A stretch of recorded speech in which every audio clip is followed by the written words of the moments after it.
할렐루야.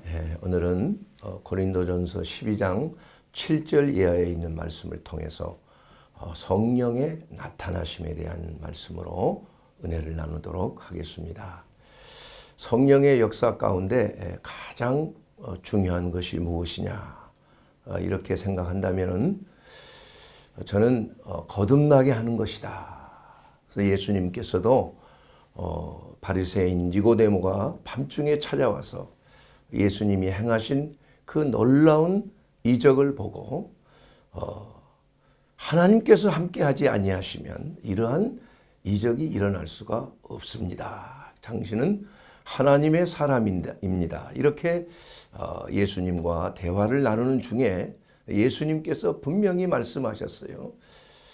사람이 물과 성령으로 거듭나지 아니하면 하나님의 나라를 볼 수 없다. 이렇게 말씀했어요. 그래서 이 거듭난다는 것은 예수님께서 직접 말씀하신 단어입니다.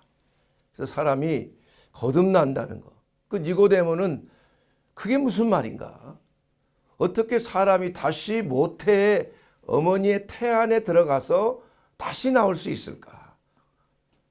이런 거에 대해서 잘 이해를 할 수가 없죠. 그래서 예수님께서는 육으로 난 것은 육이요 영으로 난 것은 영이니라. 이렇게 말씀하시고 그 설명을 해 주신 것입니다. 사람이 거듭나는 것은 바로 성령의 역사이며 또한 예수를 주라 이렇게 믿는 것도 성령이 아니고서는 주라 시인할 자가 없다. 이렇게 예수님이 말씀하셨습니다.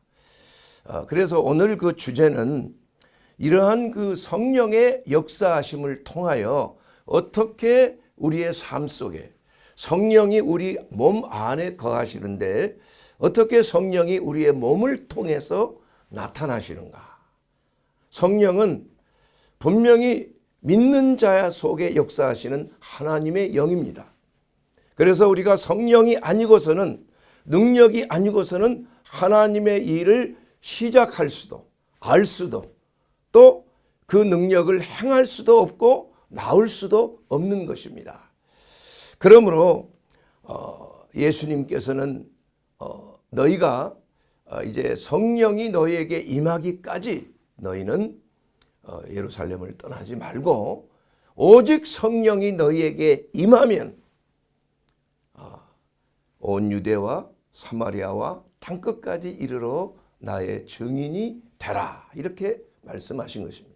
바로 성령의 능력으로만이 우리는 예수 그리스도를 나타내는 예수 그리스도가 우리의 구주요 살아계신 하나님이요 이 세상을 위하여 오신 구주 예수 그리스도 하나님의 어린 양이요 하나님의 화목제물로 오신 주님이라는 사실을 우리는 성령을 통해서 알 수가 있는 것입니다. 그래서 저는 개인적으로 이 거듭남에 대해서 고민을 많이 했던 사람입니다. 내가 과연 거듭났는가? 내가 과연 하나님의 자녀로서 어떤 확증을 가지고 있는가? 혹시 이런 질문을 해본 적이 있습니까? 저는 원래 그 거듭나기 전에 캐톨릭 신자로서 나름대로 또 미사 참여라든지 또 8살 때에 그 소위 말하는 영성체 이 세례라고 그러죠. 영세라고 그럽니다. 거기서는 거기를 받고 베드로라고 하는 그러한 본명을 가지고 나름대로 신앙생활을 했던 사람이에요. 그래서 그러나 독일에 와서 제가 공부하면서 많은 어떠한 그 구원의 문제, 죄의 문제, 인생의 문제, 앞으로 미래에 대한 여러 가지 두려움과 걱정에 대한 것, 이러한 것들 때문에 근본적인 인간의 문제에 대해서 내 존재의 문제에 대해서 많은 고민을 했던 사람입니다. 그래서 특히 이 거듭남, 구원이라는 것은 도대체 뭔가, 죄사함이라는 게 뭔가, 여기에 대해서 답을 얻고자 많은 성경 공부를 내 나름대로 했는데 답이 나오질 않는 거예요. 그런데 참 하나님께서 이 종을 긍휼히 여겨 주셨는지 제 아내를 만나기 전에 그 아내가 다니던 그 한인교회에서 저를 초청을 했습니다. 그래서 그 초청을 했는데 이제 한 여자 유학생이 이제는 공부를 마치고 떠나는 그러한 하나의 그 뭐라 그럴까, 그 잔치라고 그럴까요? 그런 건데 환송 파티라고 볼 수 있겠죠. 거기에 저도 모르게 그냥 초청을 받아서 갔는데 이상하게 들어가는데 모두가 통성으로, 그때는 뭐 통성이라는 건 모르지만 합심하여 소리를 내서 저를 위하여 기도하는 거예요. 가만히 보니까. 그러면서 근데 울며 불며 기도하는데 그러한 기도의 모습은 처음 봤죠. 그래서 참 어떻게 보면 기이하기도 하고 신기하기도 하고 놀라기도 하고. 그런데 한 가지 제가 좀 이해가 안 됐던 것은 모두가 다 하나님을 향하여 아버지라고 부르면서 이렇게 아버지께 기도를 한다 이거예요. 어떻게 하나님을 아버지라고 부를 수가 있지? 하나님은 경외하고 두려운 하나님인데 이게 잘 이해를 못하죠. 그래서 내가 아직 거듭나기 전이었기 때문에 그 하나님을 아버지라고 하는 그러한 말이 내 속에서 이해도 안 되고 나오지도 않는 거예요. 그런데 나중에 복음을 듣고 예수 안에서 로마서 8장 1절과 2절에 있는 그 말씀 속에서 그리스도 예수 안에 있는 자는 정죄함이 없다. 결코 정죄함이 없다. 이는 그리스도 예수 안에 있는 생명의 성령의 법이 너를 죄와 사망의 법에서 너를 해방했다라는 그 로마서 강해서를 제가 읽고 거듭나는 놀라운 체험을 했습니다. 그리고 나서 집에서 기숙사 방에 와서 이제 기도를 하는데 나도 모르게 내 속에서 아버지가 나오는 거야. 아버지가. 하려고 한 게 아닌데 나도 모르게 아버지가 나온 거예요.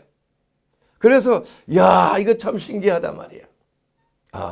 하나님을 아버지라고 부를 수 있는 것은 가르쳐서 된 것도 아니고 또한 하고 싶어서 되는 게 아니에요. 내 안에 있는 속사람이 성령으로 거듭났다는 것을 나타내는 거예요. 나타내는 거.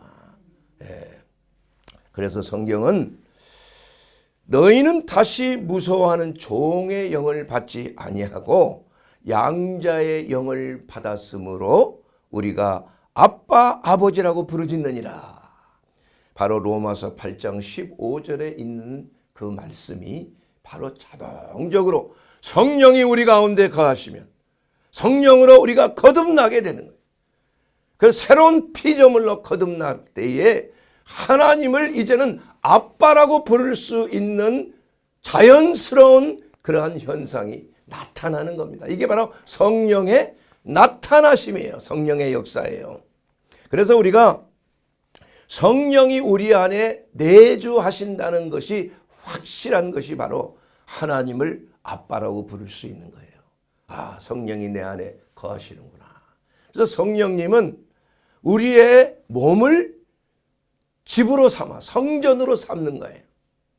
그렇기 때문에 우리의 몸은 사실은 성령을 위한 전으로 헌신됐다는 사실을 우리가 깨달아야 되는 것입니다. 그래서 우리의 몸은 내 것이 아니에요. 여러분 것이 아닙니다. 바로 하나님의 영이 소유를 하고 있는 거예요. 그렇기 때문에 우리의 몸을 마음대로 사용해서는 안 된다 이거야. 그렇지 않습니까? 성경에 무서운 말씀이 있어요. 누구든지 하나님의 성전을 더럽히면 하나님이 그 사람을 멸하시리라. 하나님의 성전은 거룩하니 너희도 그러하니라. 얼마나 두려운 말씀입니까? 하나님의 성전이 우리의 몸인데, 왜냐? 우리 안에 성령이 거하시잖아요. 예수를 주라 시인한 모든 자들에게는 성령이 내주하시는 거 아닙니까? 그러지 않고서는 예수님을 주라 할 수도 없고 하나님을 아버지라 부를 수도 없는 거 아니에요. 이건 분명한 사실로 성령이 우리 몸의 주인이 되어 주신다는 거예요. 갈라디아서 2장 20절에 있는 그 말씀이 바로 그것을 나타내는 거 아닙니까? 내가 그리스도와 함께 십자가에 못 박혔나니 이제는 내가 사는 것이 아니요 오직 내 안에 그리스도께서 사신 것이라. 이제 내가 육체 가운데 사는 것은 나를 사랑하사 나를 위하여 자신을 버리신 예수 그리스도 하나님의 아들을 믿는 믿음 안에서 사는 것이라. 그래서 우리의 몸은 내 것이 아니라는 거예요. 하나님의 성령의 이 주인이라는 겁니다. 여러분, 건축자가 집을 지을 때 그 주인을 위해서 짓는 거 아닙니까? 그리고 그 주인은 그 집 안에 이제 지어진 집 안에 들어오시는 거 아니에요? 예수님께서 핏값을 주고 하나님께서 우리를 사신 거 아닙니까? 내가 핏값을 주고 너희를 샀다 이거야. 그래서 너희는 내 것이다. 내 소유라는 것이에요. 그렇기 때문에 주의 성령께서 우리 안에 주인으로, 나의 주인으로 계시는 거예요. 임하시는 겁니다. 바로 그리스도의 영이 우리 가운데 임하시는 것이기 때문에 우리는 우리의 몸을 함부로 사용해서는 안 되는 것입니다. 우리의 몸을 더러운 곳에 던져서는 안 되는 것입니다. 우리의 몸을 성적인 이러한 문제로 인하여서 더럽힌다면 성전이 더럽혀지는 거 아니에요. 참을 수 없는 거 아닙니까? 성령께서. 하나님이 제일 싫어하는 거예요. 그게. 그래서 얼마나 요사이 음란과 부도덕이 판을 치고 있지 않습니까? 마지막 시대의 하나의 표징 아닙니까? 하나님의 심판을 자초하는 거 아니겠어요? 성전을 멸하시는 이유가 바로 거기 있는 거 아니겠습니까? 그렇기 때문에 우리는 삼가 내 몸을 하나님의 성전으로 드려진 바 되었기 때문에 이것은 내 것이 아니에요. 하나님의 소유물이에요. 그래서 우리는 우리의 몸을 항상 건강하게 유지해야 돼요. 우리의 몸을 항상 깨끗하게 유지해야 돼요. 우리의 몸을 항상 거룩하게 유지해야 돼요. 그 안에 놀라운 하나님의 비밀이 있다는 것입니다. 그렇게 되면 하나님의 성령의 역사가 일어나는 거예요. 우리의 몸을 통하여 거하시는 성령께서 자유롭게 되고 그야말로 나타내시는 놀라운 이적이 나타나는 겁니다. 몸이 더럽혀지면, 몸이 세상과 접해 있으면 하나님의 성령이 거하시지만 위축되고 소멸되고 그야말로 성령께서 말할 수 없는 탄식으로 우리를 위하여 기도하시는 거 아니겠습니까? 여러분, 성령을 소멸하지 마십시오. 성령을 더럽히지 마십시오. 성령을 슬프게 하지 말게 되기를 주의 이름으로 축원합니다. 이것이 바로 우리가 우리의 몸과 마음을 늘 깨끗하게 유지해야 될 의무가 우리에게 있다는 것입니다. 여러분, 성령의 나타나심은 바로 이와 같이 거룩과 성결한 가운데, 하나님은 금과 은과 질그릇이 있지만은 그러나 하나님은 깨끗한 그릇만을 쓰신다는 것이 하나님의 말씀이에요. 그래서 우리는 매일매일 기도하며 하나님의 말씀으로 우리를 늘 깨끗하게 유지하는 거예요. 말씀이 우리의 거울이에요. 말씀이 우리의 생수입니다. 그 생수의 강이 흘러 넘침과 같다는 것은 우리가 늘 깨끗한 몸과 마음을 유지할 수 있는 그러한 근거가 되는 거예요. 나를 믿는 자는 그 뱃속에 생수의 강이 흘러 넘침과 같으리라. 그 생수의 강이라는 것은 바로 성령 하나님을 말씀하신 것이다. 이렇게 성경은 기록하고 있는 것입니다. 사랑하는 여러분, 이제 성령의 나타나심, 그것은 첫 번째로 계시의 영으로 나타난다. 오늘 말씀하고 있는 것입니다. 에베소서 1장 17절 말씀을 보게 되면 우리 주 예수 그리스도의 하나님 영광의 아버지께서 지혜와 계시의 영을 너희에게 주사 하나님을 알게 하시고, 계시로 하나님의 비밀을 드러내는 것입니다. 하나님의 뜻을 드러내는 것입니다. 하나님께서 우리에게 성령이 나타나시는 첫 번째 그 목적이 뭐냐? 계시하시는 하나님이에요. 하나님의 뜻을 알게 하시는 것입니다. 우리가 무엇을 해야 되고 어떻게 해야 되고 어디로 가야 하고 이러한 것을 계시의 영이신 성령을 통해서 매일매일 우리에게 알려주시는 것이 바로 성령의 나타나심이라 이거예요. 언젠가 서울대 병원의 유방암 동호회에서 저를 초청한 적이 있습니다. 전인 치유에 대해서 좀 강의를 해달라고. 그래서 그러한 경우는 좀 드문 경우예요. 교회들에게는 이런 초청이 있어서 간 적이 많이 있었지만 그 암 동호회, 그것도 참 서울대 병원의 유방암 동호회에서 좀 강의를 해달라.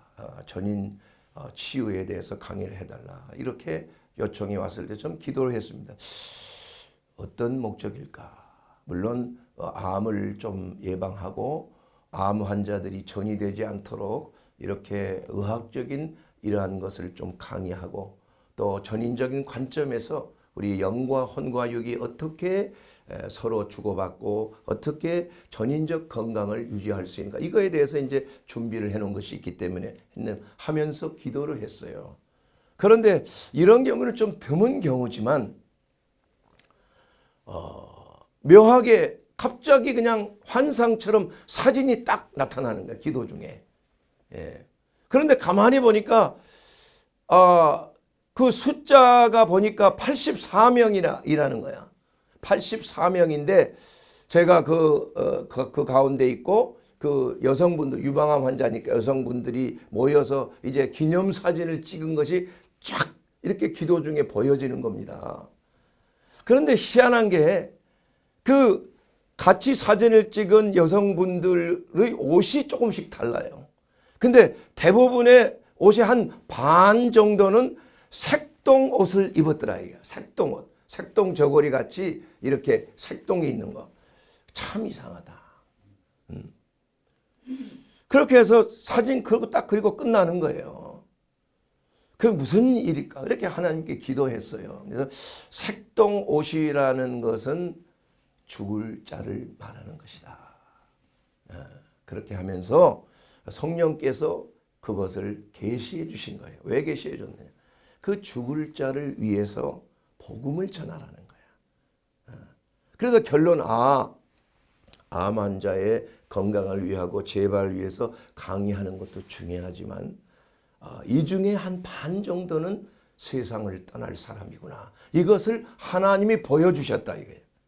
물론 하나님께서는 항상 이러한 모습으로 보여주지는 않으세요. 하나님의 말씀을 통해서, 주의 종이 전하는 말씀을 통해서, 또한 환경적인 역사를 통해서 또 이것을 가르쳐 주시고 인도하시고 또 보여주시는 것이 있지만, 그러나 특별한 가운데는 이러한 환상이나 이러한 계시적인 이러한 성령의 나타나심을 통하여 가르쳐 주시는 것은 특별한 경우예요. 왜냐하면 그 영혼들을 하나님이 사랑하시는구나. 그 영혼들이 복음을 듣지 못하면은 안 되겠구나. 이것을 주의 성령께서 보여주신다. 이게 기도 중에. 그렇게 해서 마지막 마무리를 하면서 정말 그리스도 예수 안에서 우리가 나는 부활이요 생명이니 나를 믿는 자는 죽어도 살고 나를 믿지 아니하는 자는 믿는 자는 영원히 죽지 않고 살리라 하는 그 주제를 가지고 마지막 마무리를 짓고 복음을 전하는 시간을 갖게 된 것입니다. 이와 같이 우리 하나님께서는 우리를 인도하실 때 하나님의 기뻐하시는 뜻, 우리가 알지 못하는 전혀 예기치 못하는 상황으로 우리를 보여주시고 인도해 주시는 거예요. 이것이 바로 하나님의 성령의 사람으로서의 특징적인 것이 된다 이겁니다. 때로는 어떤 경우에는 전혀 말씀을 준비하고 갔는데 전혀 다른 말씀을 증거하고 오는 경우가 있다 이겁니다, 여러분. 그래서 우리 하나님께서는 정확하게 가장 중요하게 여겨지는 것이 바로 그 영혼의 영생을 위하여, 구원을 위하여 이처럼 세상을 사랑하사 독생자를 주신 하나님의 사랑이 바로 성령을 통하여 말씀을 전하는 자에게, 또 하나님의 인도함을 받는 자에게 나타나는 줄로 믿습니다. 성령을 소멸하지 말아야 됩니다. 성령의 나타나심을 반드시 순종하고 나아가야 되는 것입니다. 두 번째로 이 계시의 영이라는 것이 성령의 특징인데 그 계시의 영은 세 가지로 나타나는 거예요. 여러분 그 고린도전서 12장에 있는 그 은사에 관한 여러 가지 그 말씀이 나오죠. 오늘 본문인데 각 사람에게 성령의 나타나심은 유익하게 하려 하심이라. 그래서 성령께서 우리 가운데 나타나는 것은 나를 유익하게 하거나 또 다른 사람을 유익하게 하는 것이에요.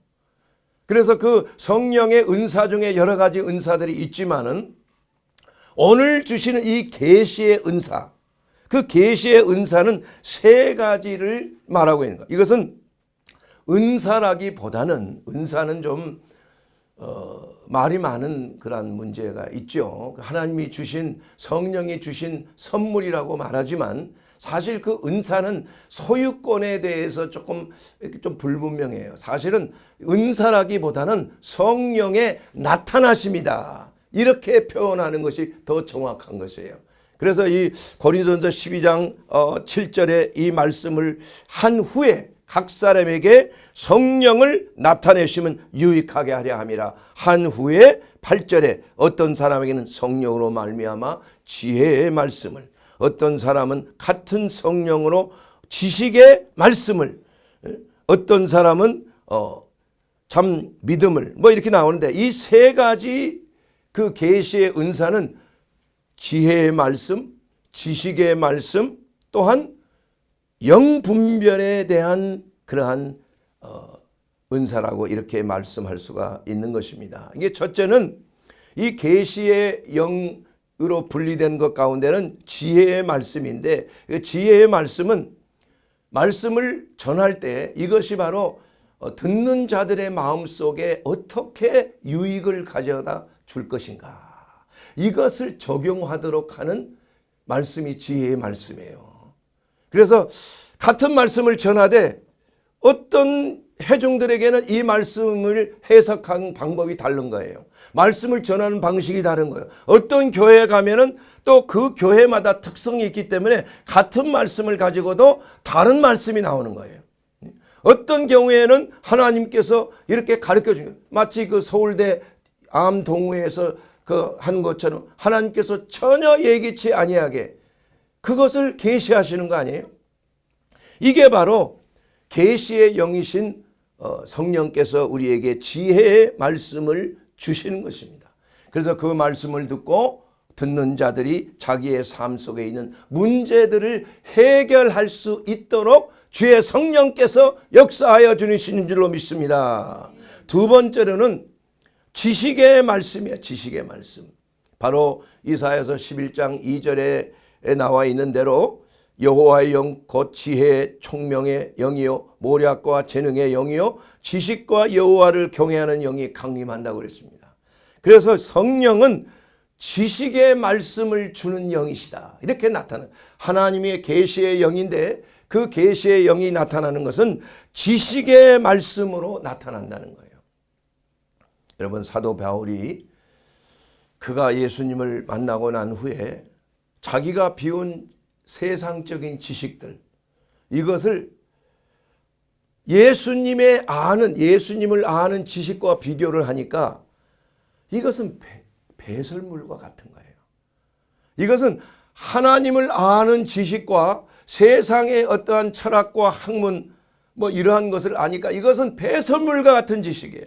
저도 의사로서 의학적인 지식을 전문적으로 쌓은 사람이지만 그러나 성경을 대하면서 예수님께서 성령의 역사를 통해서 병자를 고치시고 암 환자에게 또 중풍병자에게 또 귀머거리에게 또 벙어리에게 안진뱅이에게 내 죄가 사함을 받았느니라 또는 내 믿음이 너를 구원하였느니라 이 말씀으로 말미암아 그 병이 낫다 이거예요. 그런데 그것은 성령의 지식을 통해서 예수를 아는 지식을 통해서 그것을 내 삶 속에 적용을 하는 거 아니겠어요? 이것이 바로 하나님께서 우리에게 주신 놀라운 지식이에요. 하나님을 아는 지식에서 자라나가는 것, 이것이 얼마나 중요한 것입니까? 그것을 알고 나니까 내가 알고 있는 의학적인 지식, 이것은 껍데기에 지나지 않는다. 껍데기. 이것을 가지고는 사람의 영혼을 살릴 수가 없는 거 아니에요. 의사로서 병을 고치는데 그 병의 원인이 바이러스나 박테리아가 아니고 그것이 영혼의 문제, 죄악의 문제, 탐심의 문제, 미움의 문제, 음란의 문제, 이러한 모든 것들과 연관이 되어 있다면 그 뿌리가 어떻게 의학적으로 참다운 의사로서의 병을 고칠 수가 있느냐 이거야. 그렇지 않습니까? 그렇기 때문에 이러한 예수를 아는 지식을 배우지 않고서는, 알지 않고서는 진정한 치유자가 될 수가 없다는 것이에요. 그래서 제가 이 사역을 하는 목적이, 부르심의 목적이 바로 거기에 있는 거 아니겠습니까? 그러지 않을 때는 모르니까 그렇게 하지만, 그러나 예수님을 알고 나니 어떻게 진정한 병이 고쳐질 수가 있는 영원한 영생, 한 번 죽는 것은 하나님이 정하신 것인데 어떻게 껍질만 고칠 수가 있겠느냐 이게요. 그 안에 그 병의 원인이 내적인 원인이라기 거의 80%, 90%, 난 100%라고 생각한다 이거예요. 아담과 하와가 탐심으로 먹지 말라고 선악과를 따먹으로 말미암아 정령 죽으리라. 반드시 죽으리라. 그 죽음 전에는 병이 오는 거 아니에요? 생로병사의 문제가 바로 사람의 죄악 때문에 온 거 아닙니까? 사랑하는 여러분, 그렇기 때문에 우리가 예수를 아는 그 지식, 이것은 바로 성령의 역사를 통하여 우리에게 주시는 놀라운 지식인 줄로 믿습니다. 이것이 가장 근본적인 핵심이야. 여러분, 예수를 알지 못하고 사업을 합니까? 예수를 알지 못하고 가정을 꾸립니까? 예수를 알지 못하고 직장에서 승진합니까? 그렇다면 이것이 오히려 저주가 될 수 있다는 거예요. 예수 없이 부자가 되는 거, 이거 저주가 될 수 있다는 거야. 왜냐? 부자가 천국에 들어가는 것이 낙타가 바늘기 들어가는 것보다 더 어렵다고 예수님이 말씀하셨잖아요. 그러나 부자가 예수를 믿고 거듭나면은 하나님께서 하실 수 있다 이겁니다. 하나님의 능력으로 가능하다 이거예요. 사람으로는 할 수 없지만 하나님의 능력으로 가능한 거 아닙니까? 이것이 바로 성령의 능력이 아니겠습니까, 여러분?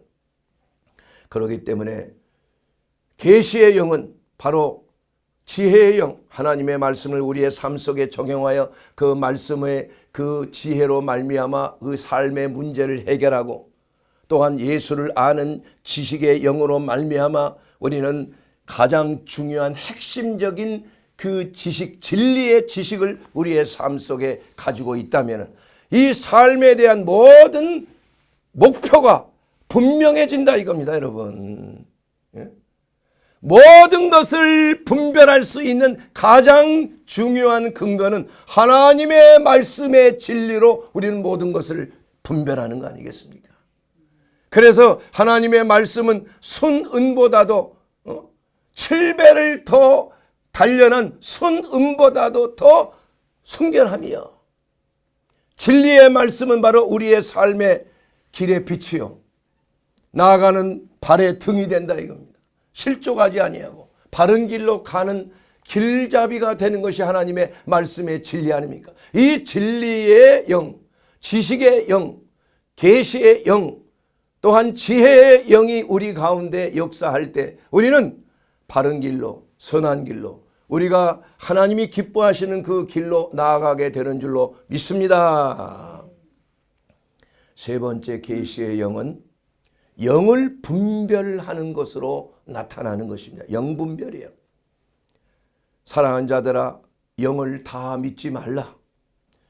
오직 영들이 하나님께 속하였나 분별하라. 많은 거짓 선지자가 세상에 나왔음이니라. 사랑하는 여러분, 이와 같이 이 세상에는 성령만이 역사하는 게 아니에요. 대부분의 세상에 속한 영들이 사람들을 미혹하는 거 아니겠어요? 우리가 예수님을 알기 전에는, 성령의 역사로 알기 전에는 세상의 영, 마귀의 영에 우리가 노예가 된 거 아니겠습니까? 이거 인정하세요?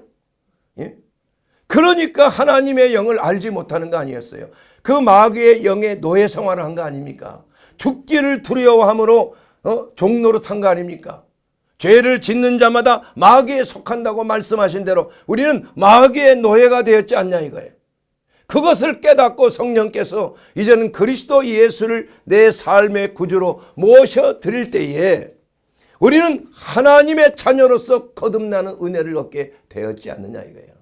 그래서 우리가 이단에 속하지 아니하고 하나님의 말씀 안에 거하게 된 것이 얼마나 감사한 건지, 이것이 바로 성령의 역사요 성령의 나타나신 줄로 믿습니다.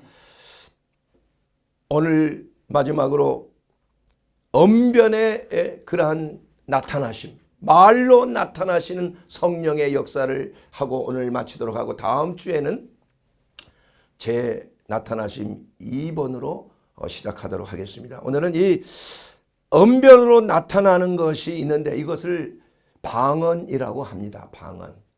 그래서 이 방언을 하시는 분도 있고 또 못 하시는 분도 있고 또 이것을 중요하게 여기지 않는 분도 있다. 그래서 이 은사의 문제에 관한 것은 좀 여러 가지 나름대로 생각이 있는데, 그러나 이것은 성령께서 나타나시는 하나님이 주신 은사로서 우리가 이 방언에 대해서 어떻게 생각을 하는 것인가, 이게 중요한 것입니다. 여러분, 매우 중요한 것이에요.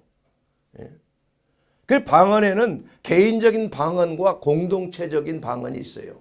그래서 이 방언이란 말이 도대체 무슨 말인가?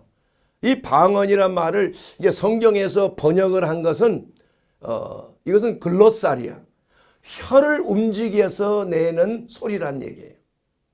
또 이 사도행전에 나온 여러 가지 그 단어들이 두 가지가 있는데, 고린도전서 14장 14절에 있는 그 방언, 이것은 바로 tongue speak, 영어로는 tongue speak이라고 해서 혀를 움직여서 내는 알아듣지 못하는 이러한 말을 방언이라고 합니다. 그러나 또 사도행전 2장에 나온 그 성령 강림 때 모든 사람들이 다른 언어로 말하기를 시작한다 했을 때, 그것은 말하는 사람은 혀의 언어로 말을 했지만 듣는 사람은 그것을 혀의 언어로 듣는 것이 아니라 같은 방언이지만 자기의 방언으로 들려진다, 이렇게 말하고 있어요. 그것은 디알렉트란 말을 쓰고 있어요. 똑같이 방언으로 번역을 했지만 디알렉트라고 번역된 방언은 그것은 언어로 들려지는 거예요. 그러니까 사람은 성령 충만해서 방언을 말하지만, 알아들을 수 없는 말로 말하지만, 듣는 사람의 쪽에서는 이것이 자기 나라의 말로 들려질 수가 있었다는 겁니다. 그래서 여기에 대해서 뭐 깊이 신학적으로 말하는 것은 여기에 합당치 않는 것이라고 생각이 되지만은, 분명한 사실은 이 성령께서는 방언의 은사를 통해서 육체에 나타나신다. 근데 육체에 나타나시는데 특별히 혀를 주관해서 나타나신다. 성령의 말하게 하심을 따라 방언의 은사가 나타난다 이겁니다. 이방인들에게도 베드로가 하나님의 말씀을 전할 때 하늘에서 성령이 강림하셨다. 그래서 저들이 방언도 하고 예언도 해서 저들도 성령을 받았다는 사실을 알게 됐다는 것이에요. 그러면 이 성령께서 왜 많은 그 몸 중에서도 혀를 왜 주관하시는가? 여러분, 이 혀라는 것은 우리 뇌 속에서 굉장히 중요한 부분을 차지하고 있습니다. 그 뇌를 움직이는, 그러니까 우리의 몸을 움직이는 뇌 부분을 그 양대로 이렇게 그림을 그린 게 있는데, 사람이 혀가 이만큼 그려지는 거예요. 그만큼 큰 부분을 차지하고 있다는 거예요. 또 손도 그냥 큰 손으로 그려져 있는 거예요. 나머지는 아주 조그만 인형 같은 그러한 모습, 아주 과분수인데 특별히 혀가 엄청나게 튀어나온 그러한 모습이에요. 이것은 그만큼 혀가 차지하는 뇌의 부분이 크다는 걸 말합니다. 이 손이 차지하는 부분이 약 30%예요. 혀가 차지하는 부분도 그 이상이 되는데, 근데 중요한 것은 혀를 말할 때 우리가 듣고 보고 말하고 생각하고 감정을 느끼고 하면서 우리가 말을 하는 거예요. 손을 움직일 때는 뭐 감정이나 표현이 별로 없어요. 그러나 혀를 움직일 때는 온 뇌를 다 사용을 하는 거예요. 그래서 이 치매에 걸리지 않으려면 어떻게 해야 돼요? 언어를 배우면, 새 언어를 배우면 치매에 걸리지 않는다는 말이 있습니다. 그 말이 그 과학적인 말이에요. 과학적인 말. 그래서 이 언어를 말하고 혀 운동을 하고 치매에 걸리기를 싫어하는 사람들, 치매가 얼마나 무섭습니까, 여러분? 요새는 50대에도 치매 환자들이 많이 생긴다고 그래요. 예? 그렇기 때문에 우리가 치매라는 것은 방법이 없어요. 케어가 안 되잖아요. 뭐 특수 병동에 그 모셔드려야 되는 거 아닙니까? 가족이 치매 걸리면 다른 방법이 없어요. 어디에 뭐 중풍 걸리거나 뭐 암에 걸리면 그래도 돌볼 수가 있지만 치매 환자는 그게 감당이 안 되지 않아요. 그렇기 때문에 우리가 이 혀 운동을 통해서 치매를 예방하는 것이 가장 탁월하다는 거예요. 탁월하다. 예. 그런데 우리가 하나님이 성령께서 우리에게 주신 것 중에 가장 중요한 것이 바로 혀를 움직이는 방언의 은사를 우리에게 주셨다는 거예요. 그래서 여러분이 이 방언의 은사를 받은 사람은 그냥 일을 하면서도 혀를 움직이며 하나님을 찬양하고 기도할 수 있잖아요. 그렇죠? 공부할 때도 할 수 있고 길을 다니면서도 할 수 있고 혀 운동을 자면서도 할 수 있는 거예요. 자면서도. 그러니 치매가 예방되지 않겠습니까, 여러분? 예? 그 이상 좋은 것이 없다. 나는 적극적으로 권장하는 거예요. 예. 그래서 혀 운동을 따로 시간을 내서 뭐 하면 좋겠지만 그럴 필요가 없는 거예요. 우리는 하나님 앞에 기도하면서 그야말로 전 인격적인 운동을 우리가 하는 것이 바로 방언의 은사라는 사실을 우리는 알 수가 있는 것입니다. 그러므로 사랑하는 여러분, 우리가 고린도서 4장 16절에 모든 은사 중에 다 있지만 9가지 은사 중에 방언의 은사만큼은 남을 위하여서 하는 것이 아니라 자기 자신의 유익을 위하여 하는 성령의 나타나심이라는 그 사실을 여러분 꼭 기억하게 되기를 주의 이름으로 축원합니다. 그러므로 오늘 우리가 하나님의 성령의 나타나심이 우리의 삶 속에 어떻게 역사하느냐, 그것은 바로 계시의 영을 통해서 역사하는 거예요. 지혜의 말씀으로 우리는 우리의 삶에 어떻게 이 문제를 처리하고 인생의 만남에 있어서 우리가 어떻게 하는 것이 대인관계를 잘 할 수 있고 지혜롭게 할 수 있는가, 이것은 바로 하나님의 지혜의 영께서, 성령께서 우리 가운데 지혜의 말씀으로 우리를 인도해 주시는 것입니다. 또 그리고 우리가 무엇을 하든지 가장 근원적인 핵심적인 지식이 바로 예수를 아는 지식이에요. 그래서 무엇을 하든지 내가 뭐 직장에서 일을 하든 뭐 변호사로서 일을 하든 아니면 뭐 청소부로서 일을 하든 공무원으로서 일을 하든 무슨 일을 하든지 그 일을 하는 그 목표와 그 근본이 바로 예수를 아는 지식, 하나님께서 여러분을 향한 하나님의 선하신 뜻을 알 수 있도록 성령께서 여러분에게 말씀하시는 하나님으로 인도해 주시는 줄로 믿습니다. 그리고 오늘 또한 영분별을 통해서 무엇이 하나님께로 온 것이고 무엇이 악한 영으로부터 온 것인지를 주의 성령께서 영분별을 통해서 우리에게 알려주시는 것입니다.